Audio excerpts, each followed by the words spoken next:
አምና ልክ በዚህ ጊዜ ነበረ ኡስታዝ አቡበከር እኔን ለማሳሰር እንዲህ ያለው። ነብዩን አይደለም የደፈረው። ነብዩ ማይደፈር ስልጣናና ክብር ያላቸው ነው።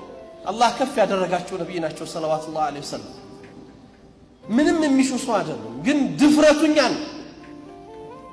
የክርስትና እምነት ተከታይ ወገኖች ቤተ ክህነት እስልምናን ስንሰብክም ስናስተምር ሰዎች አምነውበት እንዲመጡ እንጂ ሰዎችን አስገድደን እንድናዝ የታዘዝንበት ዲን አይደለም። አድርገንም አናውቅም። የየትኛውም እምነት ክብር እንዲነካ አንፈልግም። ያም የታዘዝነው በቁርአን ላይ ነው። አላህ የሌሎችን እምነት አትሳደቡ እምነታችሁን ታሰድባላችሁና ጌታችሁን ታሰድባላችሁ ስላለ የእስልምና ከነፍሳችን በላይ የምንወዳቸው ነብይ አንድ አይደለም 100 ጊዜ ፊዳ የምንሆንላቸው ነብይ መንካት ግን የዚህ ኡማ ክብር መንካት ነው። ስለዚህ ዝም እንደማንል ሊያውቁት ይገባል። እንደ ተቋም እንቅስቃሴ ተጀምሯል። እስልምና ጉዳይ ተቋሙ ክስ ይመሰርታል። ይሄን ድርጊት ዛሬም ትናንትም በፈጸሙ ሰዎች ላይ የህግ አስከባሪ አካላቶች ሰዎቹ በህግ ቁጥጥር እንዲሆኑ አላስፈላጊ ነገር እንዳይደረግ እንዲያደርጉ በህግ ተጠያቂ እንዲሆኑ እንጠይቃለን። መልካም እንግዲህ እንደሰማችሁት የሙስሊም ኡስታዞች ከትንሽ እስከ ትልቅ ያሉት ሁሉም የሚያደርጉት ሐሳብን በሐሳብ መርታት እንደማይችሉ ሲያውቁ የስም ማጥፋት ዘመቻ ልክ ሌላው ተሳዳቢ የነሱ ሃይማኖት ደግሞ ስድብን እንደሚጸየፍ አድርገው ይሰሩታል ማለት ነው። ኡስታዝ አቡበከር ከጠቀሰው ጥቅስ አንዱ ሱራ 6 ላይ የሚገኝ 108ኛው የወረደን ክፍል ነው። ክፍሉ ሙስሊሞች ተሳዳቢ አለመሆናቸውን የሚያሳይ ሳይሆን ሃይማኖታችሁ እንዳይሰደብ አትስደቡ ተብለናል ብሎ የጠቀሰው ክፍል ሙሐመድ የሰው ሃይማኖትን በየቀኑ ይሳደብ ነበረ። ይሄው አንብቡት። እዚህ ቁርአን ክፍል ላይ የሚገኝ ነው። ተፍሲሩን እዩት። ሙሐመድ አቡ ጣሊብ የሚባል አጎት ነበረው።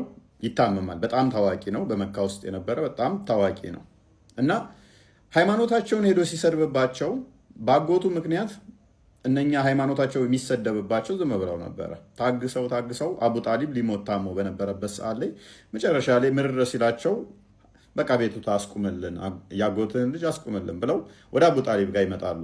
ከዛም እንደዚህ ይላሉ፣ ወደ አቡ ጣሊብ በመሄድ ታላቃችንና አለቃችን ነህ፣ ሙሐመድ ደግሞ እኛንም ሆነ አማልክቶቻችንን አሰቃየን። ስለዚህ አንተ ሳለህ ጠርተኸው የእኛን አማልክቶች እንዳይነካብን እኛም የሱን ጣዖት እንዳንነካበት ብታደርግ ምን ይመስልሃል አሏቸው ይላል። በደንብ አስተውሉ። ጣዖታችንን እየሰደበ ነው። ስለዚህ ጣዖታችንን እየሰደበ ስለሆነ አስቁምልን ብለው ለሙሐመድ አጎት ይነግሩታል ማለት ነው። ማንም የሚሳደበው ሙሐመድ ከዛ በኋላ እኔን እንደ ነብይ ማይቀበሉኝ ከሆነ መሳደቤን አላቆምም ይላል። ሙሉን አንብቡት። ከዛ ሰዎቹ ምን አሉት? አማልክቶቻችንን ከመሳደብ ካልታቀብክ አንተንም የሚያዝህንም እንሰድባችኋለን በማለታቸው ነው ይህ አንቀጽ የወረደው ይላል። ታዲያ ይህ ክፍል ሙስሊሞች ወይንም ነብያቸው ጨዋ መሆኑን የሚያሳይ ወይንስ ተሳዳቢ ባለጌ መሆኑን የሚያሳይ ነው? ኡስታዝ አቡበከር ይህንን ክፍል ነው ጠቅሶ እኛ ጨዋንን ተሳዳቢ አይደለንም የሚለው። ነብይ ተሳዳቢ መሆኑን የሚያሳይ ክፍል ነው የጠቀስከው። ሌላኛው አናስገድድም በሃይማኖት አለ። ነብይህ ራሱ የታዘዘው ለማስገደድ እንደሆነ ላሳየ። ሳይ ሙስሊም 22 ላይ እንደዚህ ይላል፣ I have been commanded to fight against people till they testify that there is no God but Allah, that Muhammad is messenger of Allah, and that they establish prayer and pay zakat, and if they do it, their blood and property are guaranteed protection on my behalf. ምን አለ ሙሐመድ?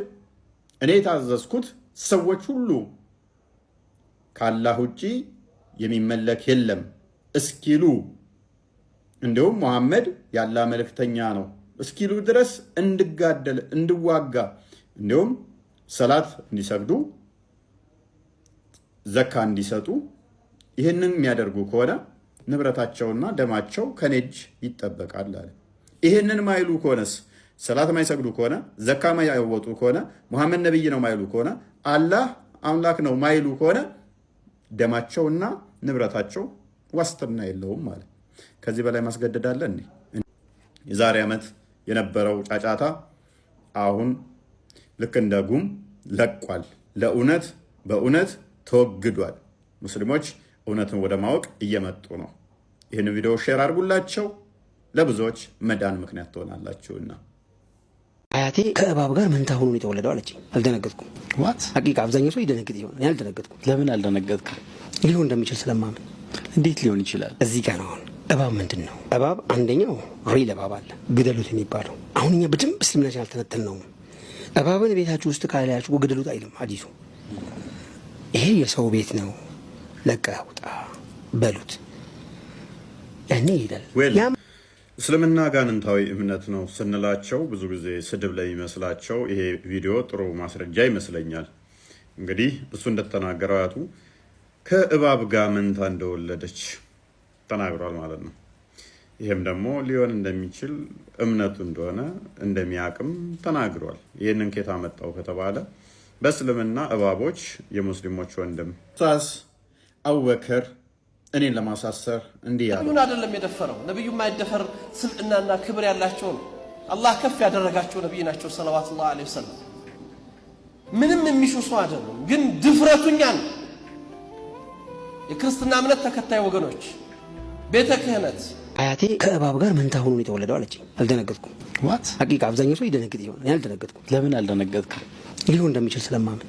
እንዴት ሊሆን ይችላል? እዚህ ጋር ነው አሁን እባብ ምንድን ነው? እባብ አንደኛው ሪል እባብ አለ፣ ግደሉት የሚባለው። አሁን እኛ በደንብ እስልምናችን አልተነተልነውም። እባብን ቤታችሁ ውስጥ ካላያችሁ ግደሉት አይልም ሐዲሱ። ይሄ የሰው ቤት ነው፣ ለቀህ ውጣ በሉት ያኔ ይሄዳል። እስልምና ጋንንታዊ እምነት ነው ስንላቸው ብዙ ጊዜ ስድብ ላይ ይመስላቸው። ይሄ ቪዲዮ ጥሩ ማስረጃ ይመስለኛል። እንግዲህ እሱ እንደተናገረው አያቱ ከእባብ ጋር መንታ እንደወለደች ተናግሯል ማለት ነው። ይህም ደግሞ ሊሆን እንደሚችል እምነቱ እንደሆነ እንደሚያቅም ተናግሯል። ይህንን ኬታ መጣው ከተባለ በእስልምና እባቦች የሙስሊሞች ወንድም የመሆን እድል ስላላቸው ማለት ነው። ማስረጃ ሳይ ሙስሊም 2236 ኤ ላይ ሙሐመድ እንዲህ ብሏል፣ ስለ እባብ ማለት ነው። በመዲና ያሉ እባቦች ሐዲሱን እንደምትመለከቱት there are in Medina jinnis who accepted Islam በመዲና ያሉ ጅኒዎች እስልምናን ተቀብለዋል አለ። እነኚህ ጅኒዎች ደግሞ እባቦች ናቸው አለ። ሙሉ ሐዲሱን አንብቡት። እነኚህ እባቦች ደግሞ ጅኒ ከሆኑ ጅኒዎቹ እስልምናን ከተቀበሉ እነሱ ደግሞ የሙስሊሞች ወንድሞች ወይም ቤተሰብ ናቸው። ሳይ ሙስሊም 450 ኤ ላይ ጅኒዎች ምን ይላቸዋል? የእናንተ ወንድሞች ያው ዩር ብራዘርስ ይላቸዋል፣ ወንድሞቻችሁ ናቸው ይላቸዋል ማለት ነው። እና በጣም ብዙ ቦታ ላይ ማሳየት ይቻላል። በእስልምና እባብ የሙስሊሞች ወንድሞች ናቸው፣ እስልምናን የተቀበሉ እባቦች ስላሉ ማለት ነው። ጂኒ ተብለው ስለሚጠሩ እነኚህ ወንድም እህት ይባላሉ ማለት ነው በእስልምናው። ታዲያ ከጂኒ ከሆኑ ደግሞ ጂኒዎች ደግሞ ከሰዎች ጋር ወሲብም ያደርጋሉ ተብሎ ይታመናል። እንግዲህ እባቦች ከሙስሊሞች ጋር ወሲብ ሲያደርጉ ማሰብ ነው። አቡ አይደር የሚለውን እናዳምጠው፣ እኔ ሳወራው ስድብ እንዳይመስል። ጂንስ ሃቭ ሴክሹዋል ሪሌሽንሺፕስ ዊዝ ሂውማን ቢንግስ? አዎ አላቸው። ሰዎችና ጂኖች ግንኙነት ያደርጋሉ ይላልሽው? አዎ ያደርጋሉ። ይሄ ምንም ጥርጥር የለውም። የሙስሊም ዑለማዎችም ተስማምተውበታል። ግን ያ ነገር ሀው ምን ነው ሀጃፋግ ሀው ትለኛለህ እንዴ? አላህን አትፈራም እንዴ? ግንኙነትማ አለ፣ ጥርጥር የለውም። ግን አሁን የሚነሳው ጥያቄ ግን ማርገዝ ይቻላል ወይ ነው ጥያቄው። የሚያረግዙ አሉ፣ ይወልዳሉ ወይ በሚለው ወላሁ አለም። ግን ጅኖችና ሰዎች ሊገናኙ እንደሚችሉ አንዳንዶችም ያው ራሳቸውን አሳልፈው በተግባርም የሰሩ ወይ እንግዲህ እንደሰማችሁት ነው። አቡ አይደር ተጠይቆ ነበር፣ አጋንንቶች ወይም ጅኖች ከሰው ጋር ወሲብ ያደርጋሉ ወይ ተብለው አዎ ያደርጋሉ ብሏል። ያስወልዳሉ አስወልዱም እሱን እንደማያውቅ ነው የተናገረው። ነገር ግን የመጀመሪያው ቪዲዮ ደግሞ መንታ አያቱ እንደወለደች እባብና ሰው እንደወለደች ተናግሯል ማለት ነው። ይህም እንደሚሆን ተናግሯል። ነብያቸው ደግሞ እባብ እስልምናን እንደተቀበሉና እባብ ቤታችሁ ቢገባ መገደል እንደሌለበት የሙስሊሞችም ወንድም እንደሆነ ሙሐመድ ተናግሯል ማለት ነው። እና ከሴጣን ወይንም ከጂኒ ጋር የሰው ልጅ ወሲብ ያደርጋል ብሎ ማሰብ ከባቦች ጋርም ደግሞ እባብ ወሲብ ያደርጋችኋል። ሙስሊም እህቶች ላይ ብለናል። አሁን ነው የዋህብያ ወጣቶች ከኦርቶዶክስ ተዋህዶ ሃይማኖት የአደባባይ ክብረ በዓላት ጋር ለመመሳሰል ብለው በሃይማኖታቸው ውስጥ አዲስ ክብረ በዓል እንደመሰረቱ የነቢያቸውን ንግግር የሚጣረስ ከእስልምናም የሚያስወጣ አዲስ እምነት በዓል እንዳመጡ ታውቃላችሁ። ቅድሚያ ይሄንን ስሞትና መለሳለሁ። ጎዳና ላይ ግን ክልክል ነው፣ ወንጀል ነው። ነቢ ዓለይሂ ሰላቱ ወሰላም ጎዳና ላይ እንዳትቀመጡ፣ እንዳትቆሙ፣ ሰው እንዳትከለክሉ፣ እንቀመጣለን ካላችሁ ደግሞ ሐቁን ጠብቁ። ሐቁ ምንድን ነው? ያለፈው ሰው ሰላም አለይኩም ካላችሁ አለይኩም ሰላም ማለት አለባችሁ። አጅነቢ እንዳታዩ ተከልክላችኋል። መሄጃ እንቅፋት እንዳትሆኑ ተከልክላችኋል። እዚህ በአለፉት ዓመታቶች አዲስ አበባ ላይ ተጀመረ። ሌላው ክልሉም ያው አዲስ አበባ የጀመረው ነገር እንደ ሱና ስለሚቆጠር ሱና ነው ብሎ ሁሉም ሀገር የጎዳና ላይ ፍጡር እያለ ጎዳናዎችን እየዘጋ ቀጥሏል። ይህ ክልክል ነው። ዑለማዎቹ ሁላቸውም ያውቃሉ። እርግጠኛ ነኝ ይህንን ማያውቅ ዓሊም ያለ አይመስለኝም።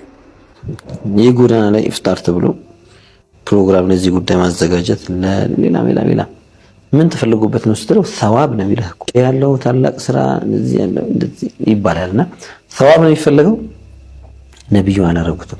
መልካም ዑለሞቻቸውና ኡስታዞቻቸው ሲናገሩ እንደሰማችሁት ነብዩ አላደረገው በእስልምና የተከለከለ የአደባባይ ላይ ኢፍጣር የሚል በተወሰኑ ወጣቶች በዋህብያ ወጣቶች አዲስ ክብረ በዓል የአደባባይ መሰረተዋል።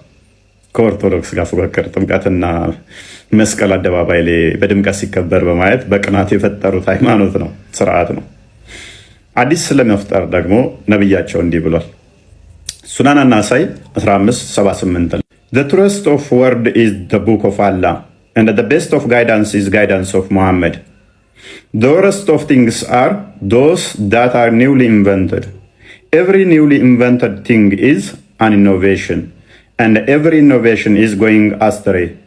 And every going astray is in the fire. ነብዩ ምን ብሏል? እውነተኛው ቃል የአላህ መጽሐፍ ነው። ትክክለኛው መመሪያ የሙሐመድን መከተል ነው። አዲስ ፈጠራ ሁሉ ከጥመት ነው። ጥመት ሁሉ ደግሞ ገሃነም እሳት የሚከት ነው ብሏል። ስለዚህ አዲስ የሚፈጠር ስርዓት ሁሉ ምንድን ነው? ገሃነም የሚከት ነው። ሙሐመድ ያላደረጋቸው ነገሮች በሙሉ አዲስ የሚፈጠሩ ነገሮች በሃይማኖት ላይ ጥመት ናቸው። ጥመት ሁሉ ደግሞ እሳት የሚከት ነው ብሏል። ስለዚህ በዚህም መሰረት እንግዲህ ዋህብያ ጥቂት ወጣቶች ገንዘብ ለማግኘት በሚል ነብያቸው የከለከላቸውን የጎዳና ላይ አፍጥር እነሱ 1400 ዓመት በኋላ አዲስ ክብረ በዓል ለዋህብያዎች አስተዋውቀዋል። አዲስ ፈጠራን መስርተዋል። የጎዳና ላይ ኢፍጣር የሚል ስም ያለው በየዓመቱ የሚከናወን ረመዳን ሲመጣ ሰዎችም ነብያቸውም ያላደረጉት ዑለሞቹ ትክክል እንዳልሆነ እያወቁ ይከተሉታል። ጥመት ሁሉ ስህተት ነው፣ ስህተት ሁሉ ገሃነም ይከታል ብሏል ነብዩ። ስለዚህ ይህን በዓል የሚያከብሩ ገሃነም ገቢዎች ናቸው ማለት ነው። ከዚህ ጋር በተያያዘ አሁን ላይቭ ላይ ነን።